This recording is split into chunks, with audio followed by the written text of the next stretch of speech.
Hello again. It's great to be with you again and continue working through Leviticus. We've come now to chapters 7 and 8. And before we look at some of the detail there, just want to remind you of that great topic which is central to Leviticus, which is that of holiness, which is understood basically as the setting aside of things and people to be a special, out of the ordinary, extraordinary offering to God.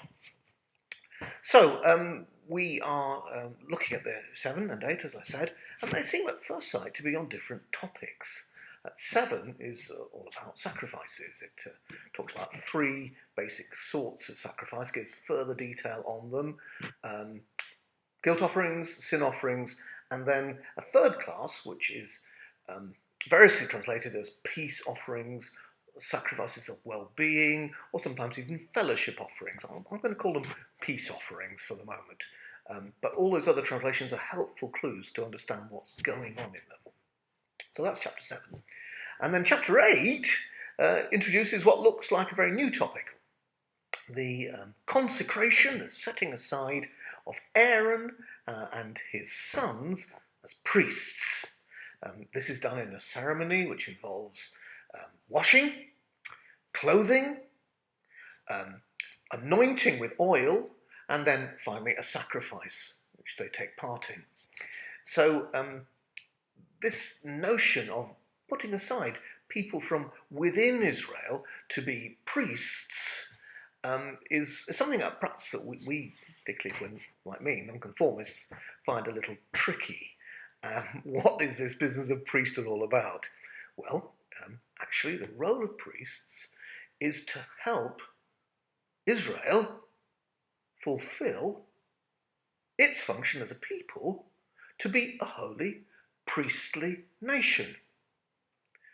That is, just as the priests within Israel help Israel to set aside its offerings to God, and for the people themselves to set themselves aside. And they do this by teaching. One of the great roles of the priests was to teach people the law of God.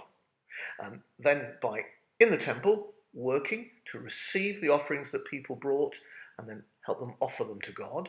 And then thirdly, by modelling themselves what it means to be a people set aside. So that's the priest's role. And the whole point of this is so that Israel can in turn become a nation that teaches other nations and helps to point them Godward. Yeah? So Israel, the whole of Israel, all of God's people are meant to be a priestly nation. And that's the role of the priest within it. But then when we actually look at these 2 chapters again with that in mind, we see that actually the topics are not quite as different as at first sight they seem. Throughout chapter 7, mention is made of how bits of those 3 types of sacrifice are to be set aside to support the priests. Meat and grain from the offerings are to go to help the priests live. They've got to live. Actually, the priests are flesh and blood. They're ordinary people. And they need to eat. So, therefore, Israel's offerings are partly given to the priests. So all their lives are to be offered to God, and they're to be supported in so doing. All our lives, because there's something really important here.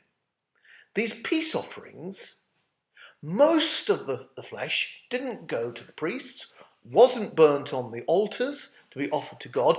Most of it was actually given to the worshippers for them to have a party.